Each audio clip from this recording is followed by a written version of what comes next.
माणसाचा अहंकार इतका वाढला आहे की त्या पोटी तो समोरच्या व्यक्तीचा जीवही घेऊ शकतो. मी माझं एवढंच जग सीमित झालंय आता. परवाचीच ट्रेनमधली घटना बघा. तो 22 वर्षाचा मुलगा फक्त पावसासाठी दरवाजा बंद करूया म्हणत होता.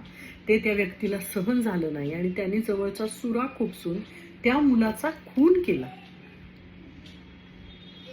अशा वेळी बाकीचे लोक काय करत होते तर बघ्याची भूमिका घेऊन बसले होते, व्हिडिओ रेकॉर्डिंग करत होते. पण एकालाही पुढे जाऊन त्या व्यक्तीला थांबवावं वाटलं नाही. 4 जणांनी त्याला खेचलं असतं तरी त्या मुलाचा जीव वाचला असता.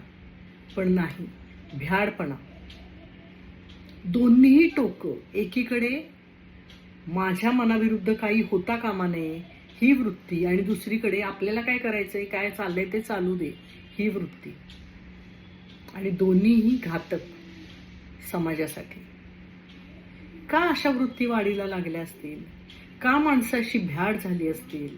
किंवा का इतका पराकोटीचा राग येत असेल की समोरच्याचा जीवच घ्यावा वाटतोय आणि घेतायत सुद्धा? आजूबाजूला इतक्या अशा घटना आता घडायला लागल्या आहेत की आपल्याला भीती वाटायला लागते किंवा सुन्न व्हायला लागते की पुढे काय होणार आहे. ही पिढी अशीच वाढत जाऊन त्यांच्या पुढच्या पिढीला काय शिकवणार आहे? खरं तर मला असं वाटतं इथे सगळ्यात पहिल्यांदा हारलीये ती कुटुंब व्यवस्था. आपल्या प्रत्येकाने घरात आपल्या मुलांना एक वळण लावणं, शिस्त लावणं, धाकात ठेवणं अपेक्षित आहे. धाकात म्हणजे काय, तुम्ही रोज त्यांना काठीने मारायची गरज नाही, पण काय योग्य आहे, काय अयोग्य आहे, अयोग्य गोष्टी चालवून घेतल्या जाणार नाहीत हे त्यांच्या मनावर बिंबवणं गरजेचं आहे.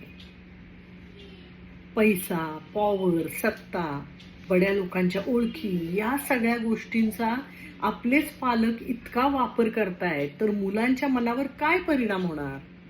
मी जे काही करेन ते चालू शकतंय. माझे आईवडील मला यातून वाचवू शकतात. पैसा असेल तर काहीही होऊ शकतं. ही वृत्ती वाढलीये. ती कुणामुळे वाढलीये? मुलांना मन मोकळं करायला त्यांच्या वयाचे घरात कुणी नाहीत. आई वडील बिझी आहेत. आजी आजोबा सुद्धा आता मुलांच्या जबाबदाऱ्या घ्यायला टाळतात. बऱ्याच घरात हे चित्र दिसतं. मग मोबाईल, बाहेरची संगत यामध्ये मुलं आपलं आनंद शोधत राहतात. त्यातून कधी चांगल्या गोष्टी कळतात, कधी वाईट. आणि माणूस वाईट गोष्टी पटकन शिकतो. आई वडिलांशी संवादच कमी झाल्यामुळे आपल्या मनात काय चाललंय हे त्यांना सांगता येत नाही. मग कुठेतरी वाट फुटली पाहिजे आणि अशा गोष्टी घडतात. ही एकच नाही, गेल्या 8-10 दिवसात घडलेल्या सगळ्याच गोष्टी आठवा. अनाकलनी आहेत. हे असं घडू शकतं असं काही वर्षापूर्वी आपल्याला सांगितलं असतं तर आपण स्पष्ट नकार दिला असता. पण आता ते घडतंय अगदी तरुण मुलांकडून. याला जबाबदार कोण? कुटुंब, कायदा, सरकार, पोलीस यंत्रणा सगळ्यांवर खापर फोडायला आपण चर्चा करणार. पण माझ्या मते याची सुरुवात घरातूनच होते. पूर्वीची पिढी, त्यांचे संस्कार, त्यातून शहाणे झालेले आई वडील, आणि मग पुढच्या पिढीला तो शहाणपणा पास करण्यात नापास झालेले आई वडील, असं काहीतरी झालंय. मुलांना फ्रीडम द्यायचा, मुलांच्या मतांना महत्त्व द्यायचं, या सगळ्या नादात आपण मुलांना किती ढिलं सोडलंय. त्यांना कसला धाकच राहिला नाही, भीतीच राहिली नाही हे पालकांच्या लक्षातच येत नाहीये. कोणती गोष्ट बरोबर आहे, कोणती गोष्ट चुकीची आहे. चुकीची गोष्ट केलेली आपल्या आईवडिलांना आवडणार नाही, ते त्यामध्ये आपल्याला साथ देणार नाहीत, हे मुलांच्या मनावर बिंबवायला नको का?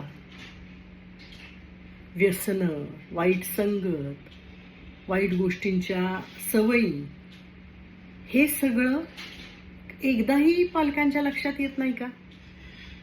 आपलं मूल काय करतंय एवढं तरी डोळसपणे पाहिलं तरी काहीतरी चुकतंय हे लक्षात यायला पाहिजे. किंबहुना येतच. पण त्यासाठी पालकांनी देखील डोळस होणं गरजेचं आहे. आंधळं प्रेम कधीही वाईट. जोपर्यंत वडिलांच्या नजरेचा धाक होता किंवा आईच्या ओरडण्याची भीती होती, तोपर्यंत मुलांच्या प्रत्येक वागण्याला त्यांच्या विचाराची जोड होती. आता हे दोन्ही कमी झालंय, जवळजवळ संपुष्टात आलंय आणि मग बेफाम वागणं सुरू झालंय. बरं, मुलांना इतकं पाठीशी घालायचं की तू काही कर, आम्ही आहोत, हे चुकीचं पाऊल टाकण्यासाठी आणखी एक महत्वाचं कारण. कायदा तर कसाही वळवू शकतो, हातात घेऊ शकतो, हेही मुलं पाहतात. सगळ्याच गोष्टी चुकीच्या होण्यासाठी जबाबदार आहेत.